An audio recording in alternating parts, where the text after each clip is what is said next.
उन्होंने यम नियम प्राणायाम आसन धारणा ध्यान समाधि अष्टांग जिसको बोलते उन्होंने पूर्ण रूप से धारण किया और धारण करके अपने कुंडलियों को जागृत करते करते अपने इस दिव्य नेत्र को जब खोला उन्होंने और अपने को आत्म साक्षात्कार किया कंदराओं में गुफाओं में, तो लोगों ने कह दिया कि भगवान शंकर कैलाश पे बैठ करके समाधि लगाए हुए, यानी समाधि लग जाने के बाद में ही आत्म साक्षात्कार होता है। जब तक हम अपने शरीर में अपने क्रियाकलापों का अनुभव करते हैं तब तक समाधि लगा नहीं सकते, क्योंकि महापुरुषों ने कहा कि तन स्थिर मन स्थिर श्रुत निरंतर हुए। जब तक आप पूर्ण रूप से अपनी इंद्रियों को दमन नहीं करेंगे, जब अपने मन पर कंट्रोल नहीं करेंगे, काम क्रोध लोभ मोह अहंकार रजोगुण तमोगुण शतगुण 5 ये शब्द रूप रस गंध स्पर्श यानी जितने भी हैं, जब तक इसको कंट्रोल नहीं करेंगे आप योगी बन नहीं सकते। तो पूर्ण योगी कहा गया भगवान शंकर को। तो जो उन्होंने किया कंदराओं में गुफाओं में पर्वतों में बैठ करके समाधि लगाया और उसी समाधि में बैठ कर कहा कि नाम जपत शिव अमर भयो, यानी नाम का स्मरण करके जो गुरु महाराज ने हम सब प्रेमियों को दिया उसी को जप करके, और उन्होंने कहा कि मैंने अपने आत्मा को जगा दिया, नाम जपत शिव अमर अमर हो गए। जो अपने को आत्म साक्षात्कार कर लेते, अपने आत्मा का साक्षात्कार कर लेते हैं, वो कभी भी इस मृत्यु लोक में फिर से नहीं आते, अमर हो जाते।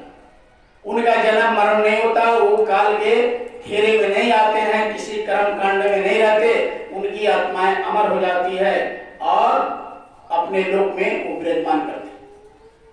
तो भगवान कृष्ण उसी तरीके से साधना करके उन्होंने भी योग करके, और जो बांसुरी बजाते थे तो जिन्होंने यम नियम आसन प्राणायाम प्रत्याहार धारणा ध्यान समाधि अष्टांग का जिन्होंने अभ्यास किया था उनको प्राप्त हुआ जैसे राधा। गोपियां तो बहुत थी, सहेलियां बहुत थी, साधक बहुत थे, सत्संगी उनके साथ बहुत लगे थे, लेकिन जिन्होंने इसको धारण किया उनको स्पष्ट रूप से आत्म साक्षात्कार हुआ।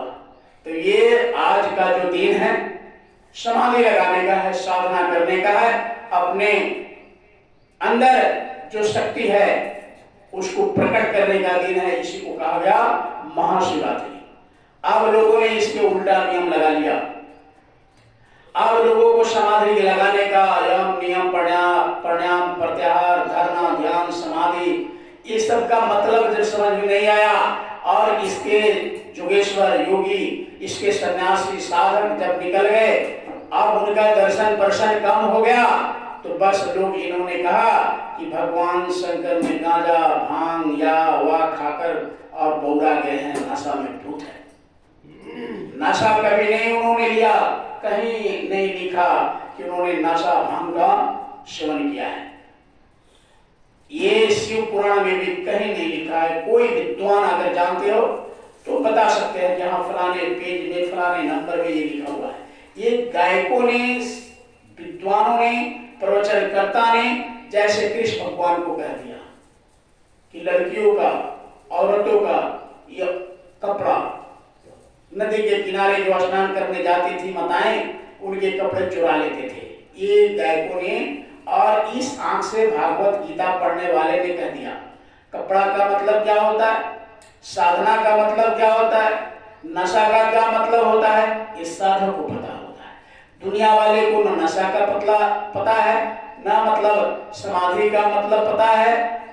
वो साधक खुद, ये कोई भाषण का, ये कोई चर्चा करने का विषय नहीं, ये करने का विषय है, प्रैक्टिकल का विषय। जो प्रैक्टिकल करेगा उनको प्राप्त हो।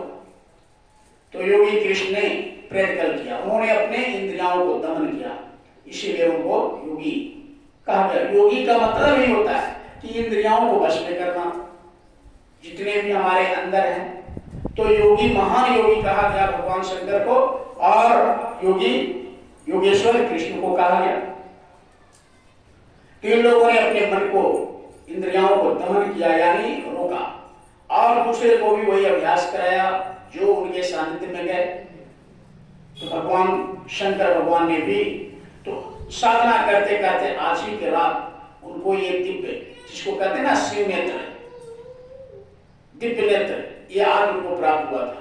अब इसी भाषा को लोग कहते हैं कि आज उनको पार्वती से शंकर भगवान को मिलन हुआ था, शादी हुआ था, विवाह हुआ था। तो ये आत्मा रूपी पार्वती और शिव रूपी स्वामी का दरस परस हुआ था, मिलाप हुआ था। जैसे सीता माँ को भगवान राम का यानी मिलन हुआ था। तो मिलन कैसे हुआ? इन्होंने धनुष को तोड़ा, यानी साधना उनके विश्वामित्र ने अपने आश्रम में ये ज्ञान चक्षु खोलने का, उन्होंने योग का, योग मतलब क्या होता है? योग का मतलब ही आजकल गलत कर लिए लोग। योग का मतलब ये हाथ पांव हिलाने का मतलब नहीं होता। योग का मतलब होता है ऐड मीन्स जोड़ना, अपने इस आत्मा को उस परमात्मा से मिलाने की क्रिया को ही योग कहते हैं।